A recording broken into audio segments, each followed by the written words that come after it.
أعوذ بالله من الشيطان الرجيم. بسم الله الرحمن الرحيم. الحمد لله رب العالمين، وأفضل الصلوات وتم التسليمات وأحيا التحيات على سيدنا محمد نبي الأمة ونبي الرحمة، سيد الأولين والآخرين، والهادي إلى الصراط المستقيم، محمد بن عبد الله وعلى آله وأصحابه من والاه، ثم أما بعد. بارك الله فيكم وتقبل الله طاعتنا وطاعتكم وجعلكم في أحسن حال وأحسن مقام وعافية وطاعة من Allah subhanahu wa ta'ala.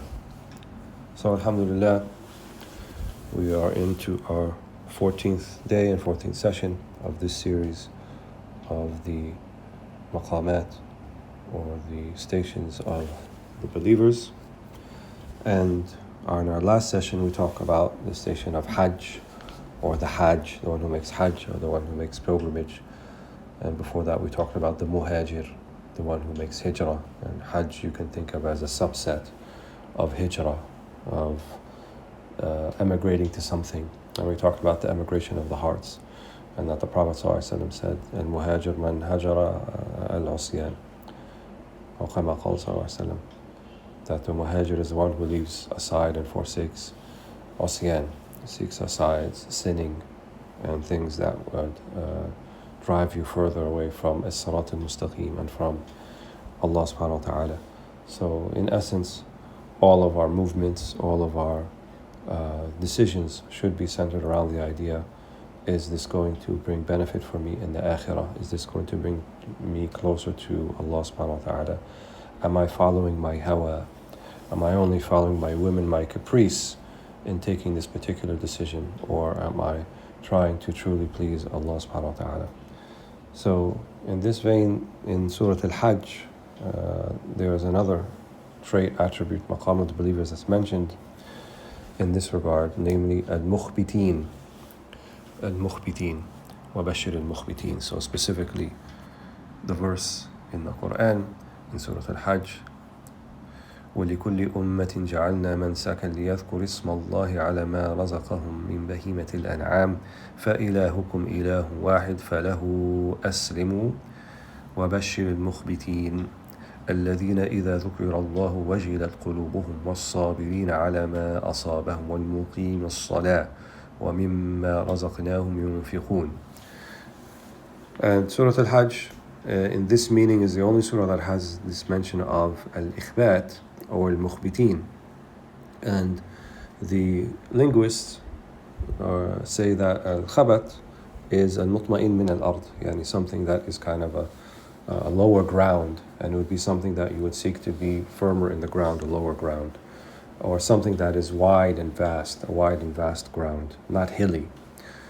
So it then was used for the meaning here of someone who has a wide and vast soul, so the breadth of the soul.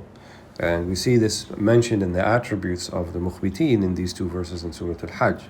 So the first verse, ayah 34 from Surah Al-Hajj, وَلِكُلِّ أُمَّةٍ جَعَلْنَا مَنْسَكًا لِيَذْكُرِ اسْمَ اللَّهِ عَلَى مَا رَزَقَهُم مِّن بَهِيمَةِ الْأَنْعَامِ. And for every ummah, for every community, we made their mansak, we made their religious rituals, so that they may remember the name of Allah subhanahu wa ta'ala, and that which they have been given from these sacrificial animals that they would eventually sacrifice. And this is part of the ritual of Hajj, as we mentioned in our previous section. فَإِلَٰهُكُمْ إِلَٰهٌ وَاحِدٌ. And then your Lord is only one Lord. فَلَهُ أَسْلِمُوا.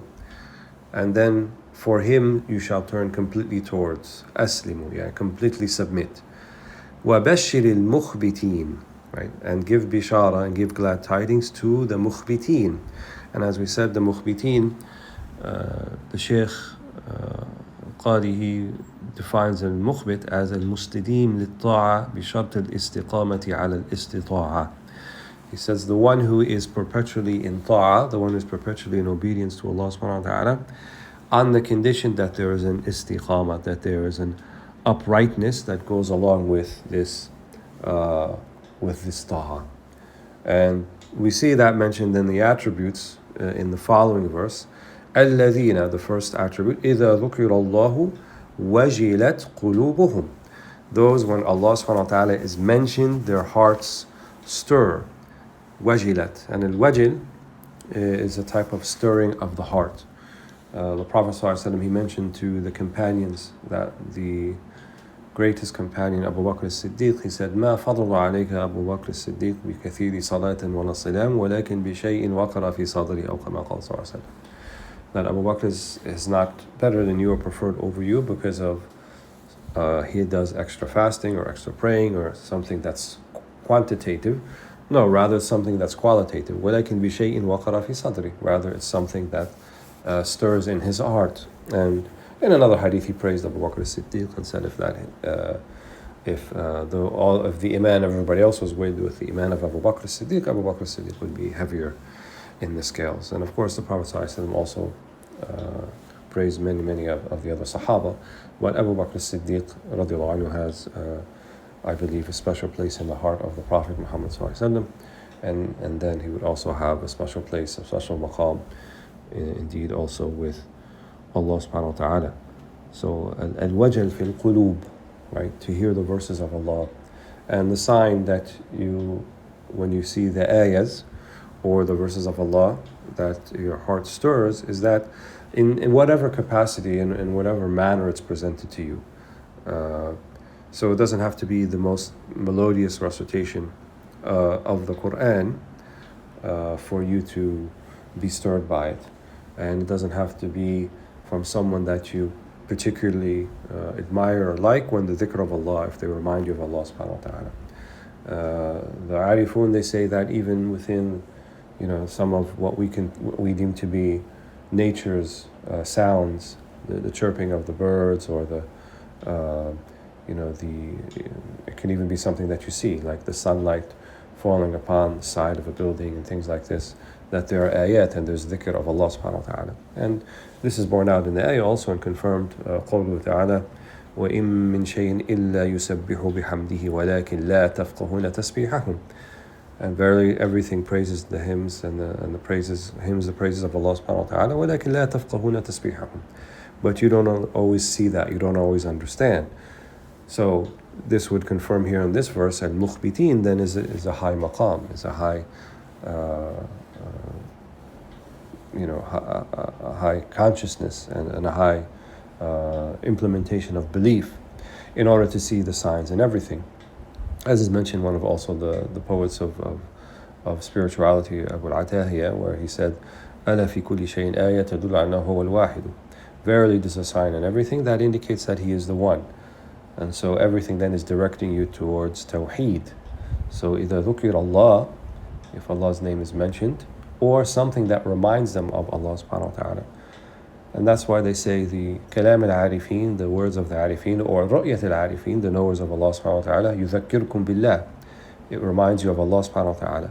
وَكَلَامْ أَهْلِ الدُّنْيَا وَرُؤْيَةَ أَهْلِ الدُّنْيَا يُذَكِّركُم بِالدُّنْيَا. And the words of the people of the dunya and seeing the people of the dunya will only remind you of the dunya. And then if you are a believer, you have sort of a lack of ease, something grates at you when a lot of this sort of frivolity and dunya and trivial matters are presented. And then you'll have an itmitnan, right? This itmitnan, which is like a steadiness, an uprightness, a cooling of the heart, as it were, when you see the signs of Allah subhanahu wa ta'ala, and you see the people who bring you the signs of Allah subhanahu wa ta'ala. And that's one of the attributes of the Mukhbitin.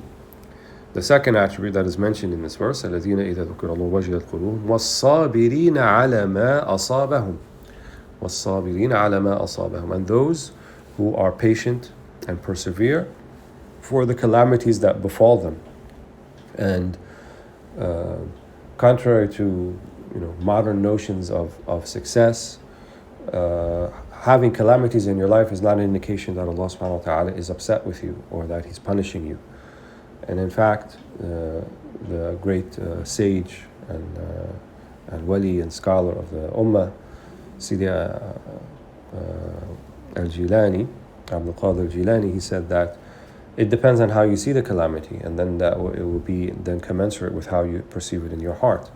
So if a calamity happens to you and then you panic and you feel that you are forsaken and you feel that Allah is punishing you, then indeed it is a punishment to you, because that feeling itself, that su'idhan, that bad opinion of Allah subhanahu wa ta'ala is punishment in of itself, and it's enough of a punishment. Furthermore, if you see it as takfir dhunub, if you see it as something that's going to purify you, that's going to remove your sins, then inshallah, then that's what it's going to be. And then you will be delivered inshallah yawm al-qiyamah, and you'll be free of all sins. الصابرين على ما أصابهم قل لن يصيبنا إلا ما كتب الله لنا هو مولانا. They say that nothing will happen to us except that which Allah subhanahu wa ta'ala has prescribed for us. هو مولانا. He is our master and our Lord. Who are we to question the circumstances that He brings forth upon us? But the highest maqam is for those who are faced with calamities and faced with trials and tribulations, and they are in contentment with it. Contentment in as much as that it's a decree from Allah subhanahu wa ta'ala. So, even, the darb al-habib mahbub. So someone that you love, even something that might be in of itself difficult to bear and so forth, but if it's coming from the habib, if it's coming from the one that you love, then it's something even more than tolerable. It's something that you may even be contented with. And so the musibah, when it comes, people are of different madhahib, right? People are of different ways of how they deal with it. And it's perfectly acceptable to ask for a trial and tribulation to be lifted, even though some of the salaf and some of the awliya, they preferred to bear through it, and they would remain silent and wait for the faraj, and wait for the relief to come from Allah subhanahu wa ta'ala. And waiting for relief to come from Allah subhanahu wa ta'ala is in itself a type of ibadah. It's an act of worship. And some of them would go that way. But the Shaykh also says here that you can do that within your heart. You can be contented with your heart, and at the same time, Salullah al-afiyah, right? Allah subhanahu wa ta'ala, as revealed to the Prophet sallallahu alaihi wasallam, he told people, ask al-afiyah. Don't ask for patience so that you can be delivered calamities.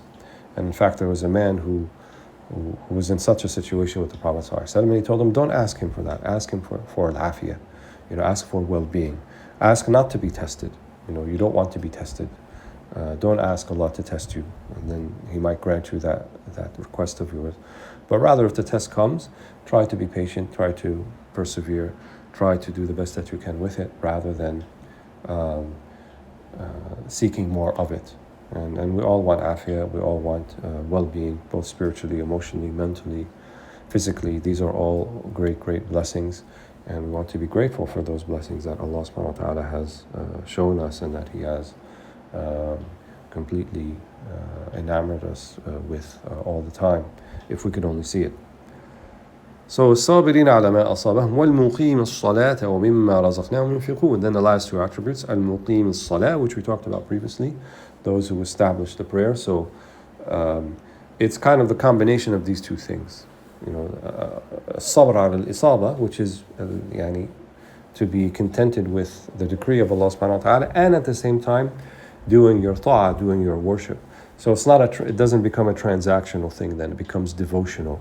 So we pray and we worship and we spend out of that which Allah subhanahu wa ta'ala has given us, وَمِمَّا رَزَقْنَاهُمْ يُنْفِقُونَ, but not as a bargaining chip, as it were, for some sort of transactional relationship between us and Allah subhanahu wa ta'ala.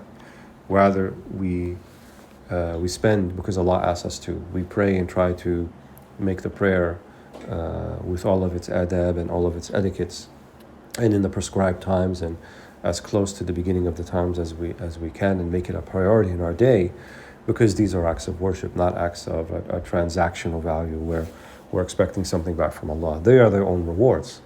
If Allah subhanahu wa ta'ala has given you istiqamah, or this ikhbat, as we mentioned here, which is a dawam ala ta'ah, al-mustadim li-ta'ah, someone who's consistently worshipping, and you continue to find the himmah, you continue to find the aspiration and the wherewithal and the eagerness to worship Allah subhanahu wa ta'ala, then know that that's not from you. Never attribute such a feeling to yourself, because there's no way it could be from you. That's certainly from Allah subhanahu wa ta'ala.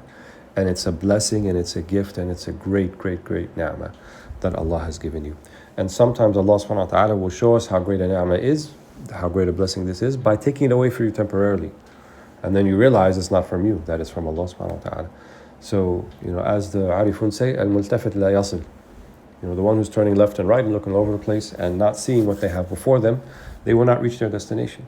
So in order to kind of, قيد الطاعة وقيد النعم بالشكر, tie down your blessings, tie down these eagerness that you may find, specific in Ramadan, inshallah, outside of Ramadan, tie it down with gratitude. Don't make your relationship with Allah subhanahu wa ta'ala transactional.